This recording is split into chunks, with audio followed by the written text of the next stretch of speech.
From Kawhi Leonard, who was called the worst superstar in the history of any sport. Alex Caruso, who got the famous "Stay off the weed," to Russell Westbrook, whose record-breaking stats were not acknowledged. Westbrook's numbers last night mean absolutely nothing to me. Here are 20 times Stephen A. Smith humiliated NBA players, beginning with the player that attracted the popular catchphrase, D'Angelo Russell. In May 2019, Russell was cited for marijuana possession at LaGuardia Airport when TSA discovered marijuana hidden in a secret compartment of an Arizona iced tea can in his checked luggage. The incident, involving less than 50 grams of the substance, resulted in Russell receiving a summons before being released to continue his journey. What transformed this relatively minor legal infraction into a nationally discussed spectacle was Stephen A. Smith's reaction on First Take. With his characteristic dramatic flair, Smith delivered his now famous line with theatrical precision: "Stay off the weed." Well, first of all, I have to say the obvious, man. Stay off the weed! Oh. Duh! I have to say that. The reaction was immediate and widespread, with the comment becoming a viral meme that garnered over 8,000 votes on Reddit. Russell, for his part, chose not to engage publicly with Smith's comments, perhaps recognizing that any response would only amplify the controversy. The NBA's response was measured but significant. Russell was required to enter the league's marijuana program, though he avoided suspension as this was his first violation. Speaking of marijuana-related humiliations, Zack Randolph.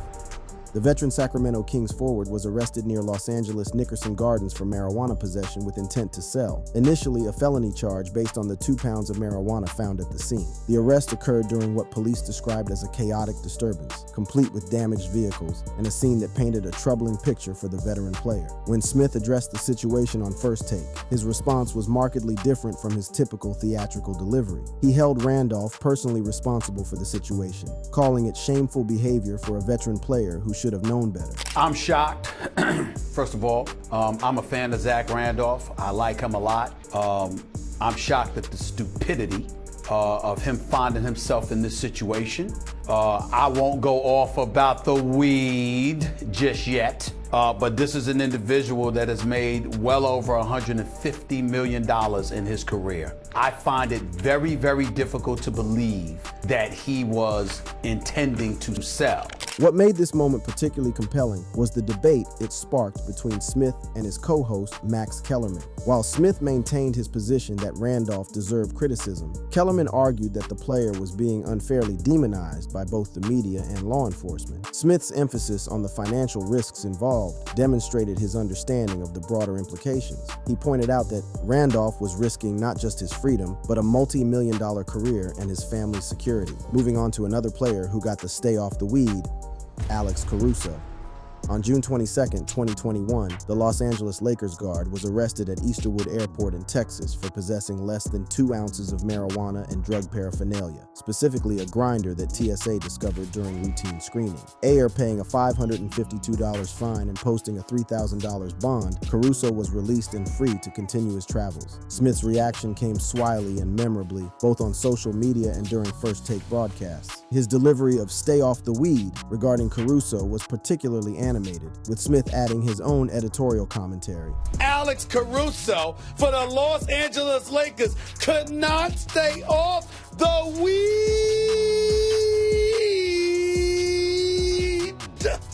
Duh! I mean, another one. The exclamation, "another one," showed Smith's growing frustration with what he perceived as a pattern of poor decision-making among NBA players. LeBron James and JJ Redick both offered public support for Caruso on social media, suggesting that Smith's criticism was either overblown or unfair. The internet's response was predictably intense, with a Reddit post about the incident receiving over 17,000 votes, demonstrating the viral nature of Smith's commentary. The incident became less about Caruso's legal troubles and more about Smith's evolving role as a moral arbiter for NBA player behavior. Moving towards on-court drama, J.R. Smith.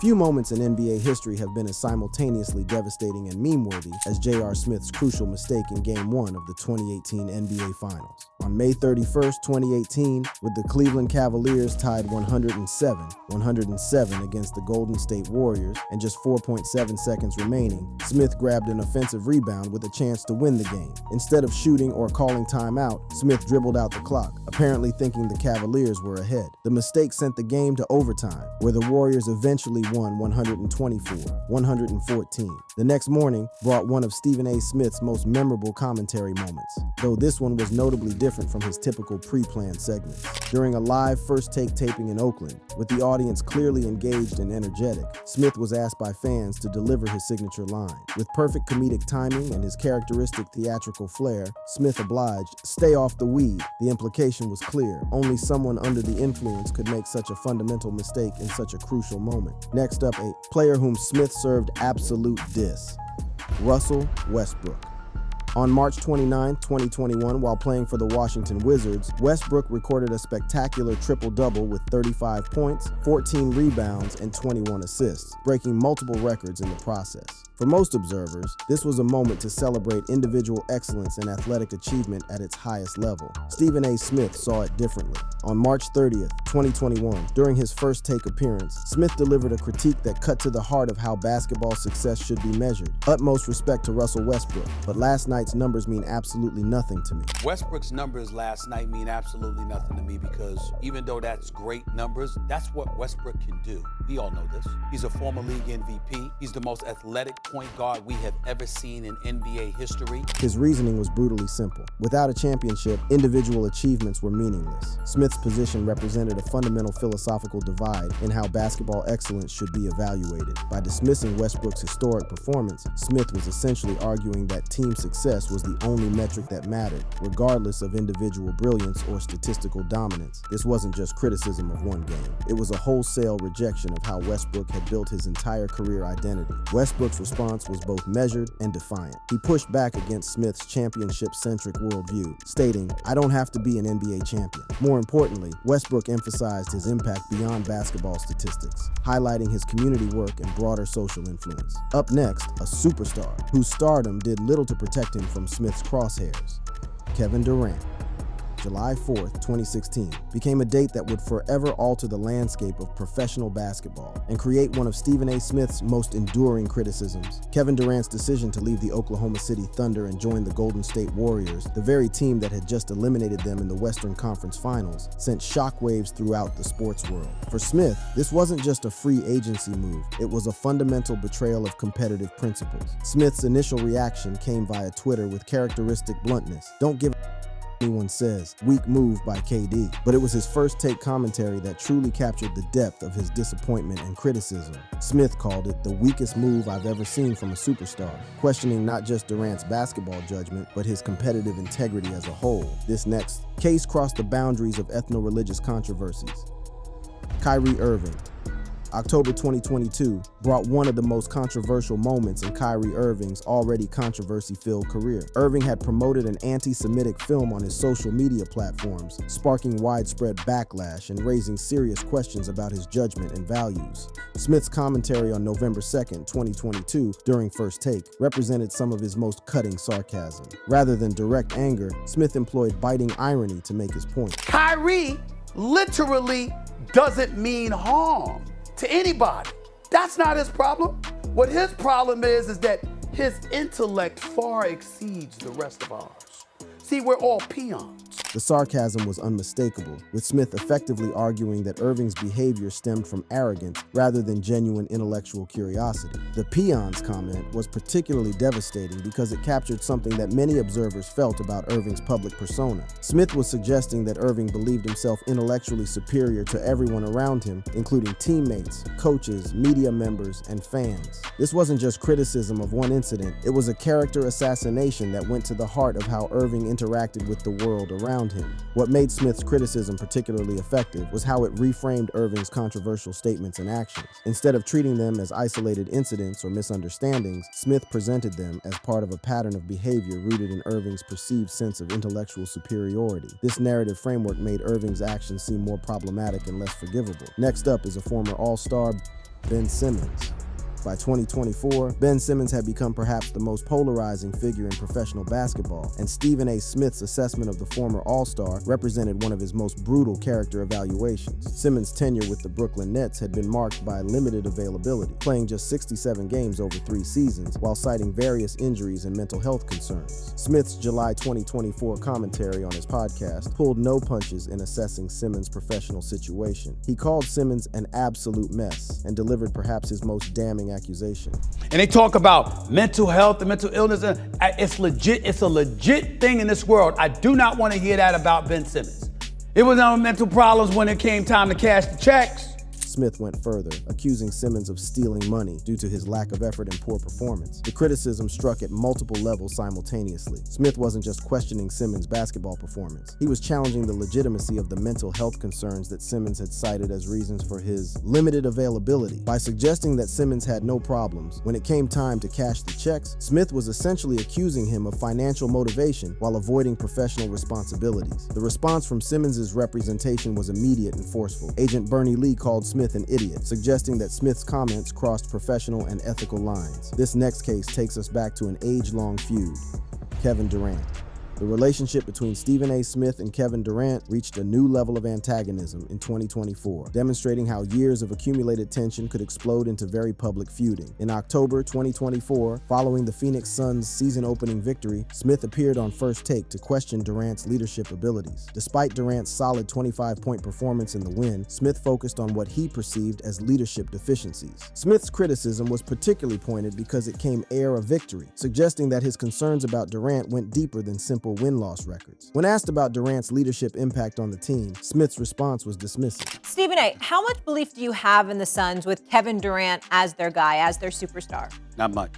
Not much. He argued that despite Durant's individual performance, he wasn't providing the kind of leadership that championship teams required. Durant's response marked a significant escalation in their ongoing feud. Rather than ignoring the criticism or responding through traditional media channels, Durant took to social media to directly address Smith's comments. His response was unfiltered and personal. "I've never seen Stephen A. at a practice or a film session or a shoot-around. He's always been a clown." Durant was essentially arguing that Smith lacked the credibility to make leadership assessments because he had no first-hand knowledge of what actually happened within the team environment. In this next case, Smith bearded the lion in his den: James Harden.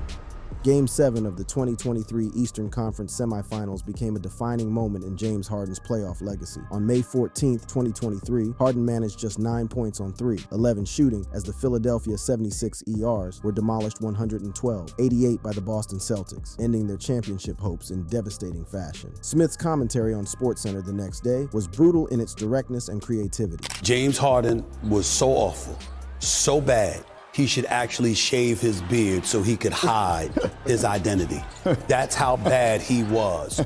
I mean, it was really, really bad. I say that in all seriousness. I'm not joking. The beard had become synonymous with Harden's identity as a player, featured in marketing campaigns and fan merchandise. By suggesting that Harden should shave it off, Smith was essentially arguing that the player had so thoroughly embarrassed himself that he should abandon the very thing that made him recognizable. This criticism was particularly stinging because it came heir yet another disappointing playoff performance from Harden, adding to a growing narrative about his inability to perform in crucial moments. Despite his regular season excellence and offensive innovations, Harden had repeatedly fallen short in crucial playoff moments, creating a narrative of underperformance that Smith's comment crystallized perfectly. Up next, the king himself, LeBron James. Even LeBron James, arguably the most accomplished player of his generation, wasn't immune to Stephen A. Smith's criticism when his decision-making appeared to backfire spectacularly. The 2021 trade that brought Russell Westbrook to the Los Angeles Lakers in exchange for Kyle Kuzma and Kentavious Caldwell-Pope had been widely reported as something James had advocated for. When the Lakers started the 2022-23 season 0-2, Smith saw an opportunity to hold James accountable for his role in the team's struggles. Smith's October 2022 First Take commentary was methodical in building his case against James's judgment. You had Kyle Kuzma. You had Kentavious Caldwell-Pope. They were members of the championship team who, by the way, can put up buckets from the perimeter. And you were one of the people that encouraged the Lakers to unload that so you could get a brother in Russell Westbrook that you yourself was on the court in Houston, in the bubble, in the playoffs against them, saying he with us. The criticism was particularly effective because it highlighted James's supposed hypocrisy. Smith was arguing that James had advocated for acquiring a player he had previously criticized, and that this decision had directly contributed to the Lakers' struggles. Next on the list is the baby-faced assassin, Stephen Curry.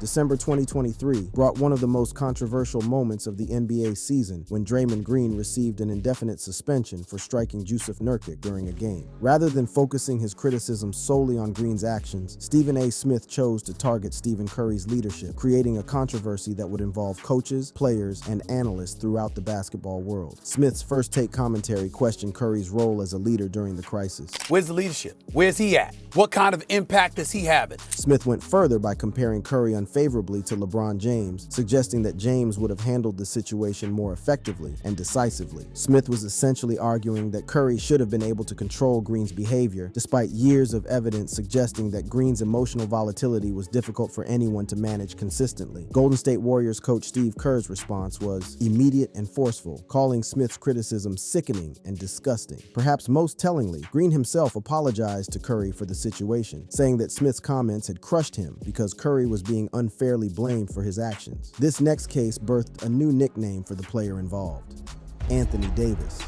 Anthony Davis's relationship with consistency had been a source of frustration for Lakers fans for years, but Stephen A. Smith's response to a particularly disappointing October 2023 performance created one of his most memorable nicknames for a player. Air Davis scored 17 points but went scoreless in the second half of a season-opening loss to the Denver Nuggets on October 25, 2023. Smith unleashed one of his most creative and cutting criticisms. Smith's First Take commentary the following day was both brutal and memorable. He called Davis's performance atrocious and trash, but the coup de grace was his new nickname, Six Flags. The reference to the amusement park chain was immediately understood by viewers. Smith was comparing Davis to a roller coaster, highlighting his dramatic ups and downs in performance. Smith's criticism went beyond just one game's performance. Ladies and gentlemen, you just saw the reason why the Los Angeles Lakers ain't going to win no championship this year, he declared, using Davis's inconsistency as a referendum on the entire team's championship prospects. Moving on to a Philadelphia 76 ER, Joel Embiid.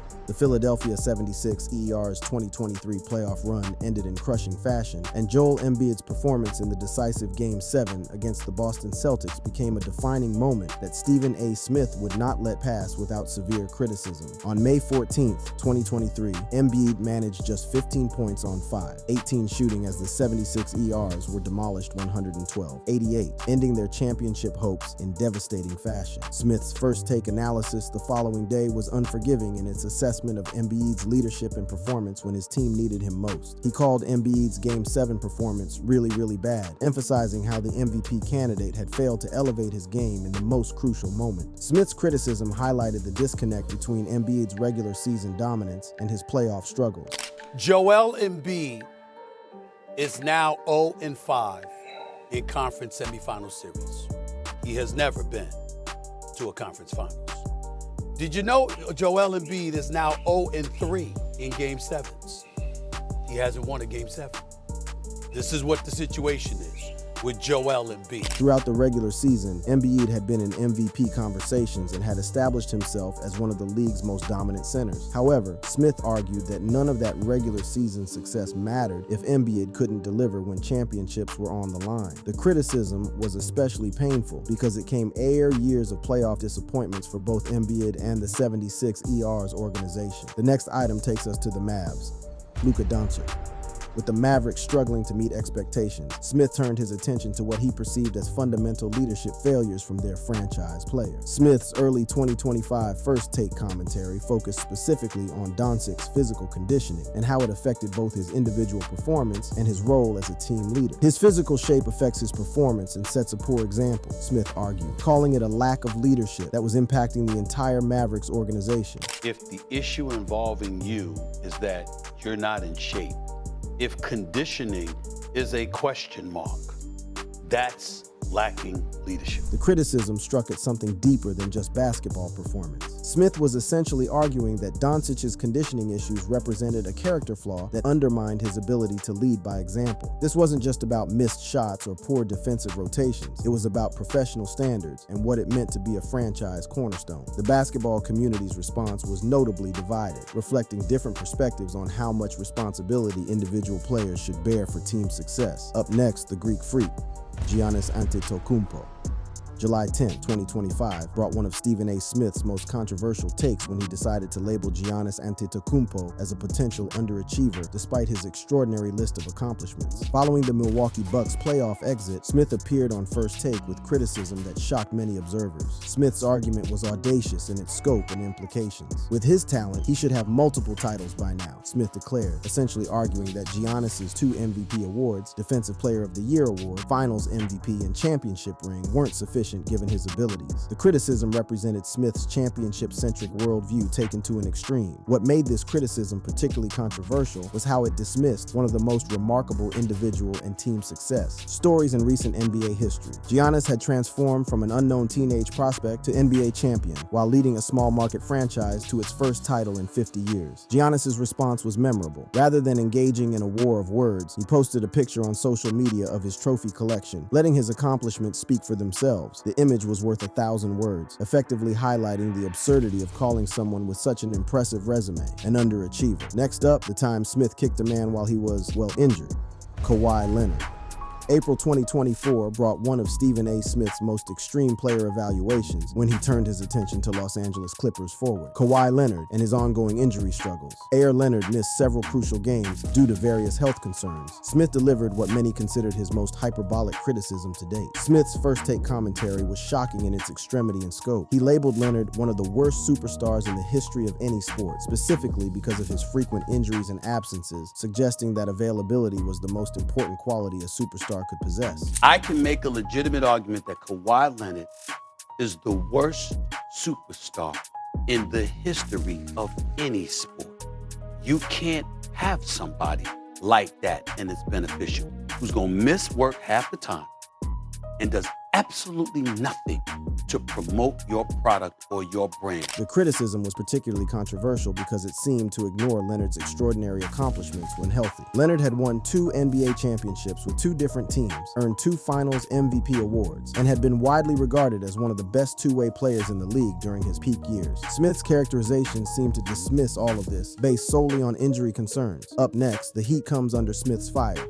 Jimmy Butler.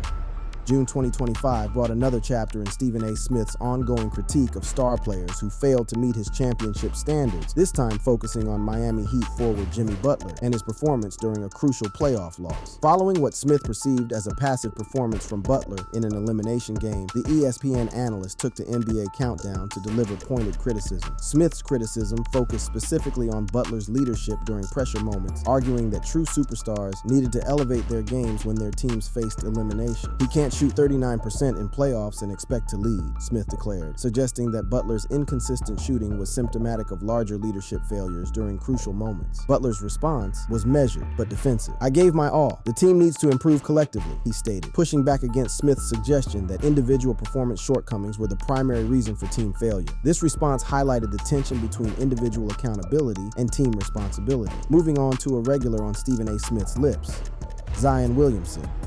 Perhaps no player has been subjected to more sustained personal criticism from Stephen A. Smith than New Orleans Pelicans forward Zion Williamson, whose weight and conditioning have become recurring themes in Smith's commentary spanning multiple years. From 2023 through 2025, Smith has repeatedly targeted Williamson's eating habits and physical condition, creating a narrative that extends far beyond typical basketball analysis. Smith's 2023 commentary included some of his most memorable and harsh personal attacks. He mocked Williamson's eating habits by saying he would eat the table, a comment that went viral but was widely criticized for crossing the line from professional analysis into personal ridicule. The word out on Zion Williamson is that he'll eat the table. I'm quoting. He'll eat the table. The comment reduced a complex young athlete to a caricature based on his physical appearance. The criticism escalated in 2025 when Smith went even further, calling Williamson a potential bust due to his ongoing injury concerns. This represented a complete dismissal of Williamson's extraordinary talent and potential, based primarily on health issues that might not have been entirely within his control. What made Smith's sustained criticism particularly problematic was how it focused on personal attributes rather than basketball performance. The New Orleans Pelicans organization and their social media team responded by defending Williamson, highlighting his talent and impact when healthy. This next case takes us to the Memphis Grizzlies. Ja Morant.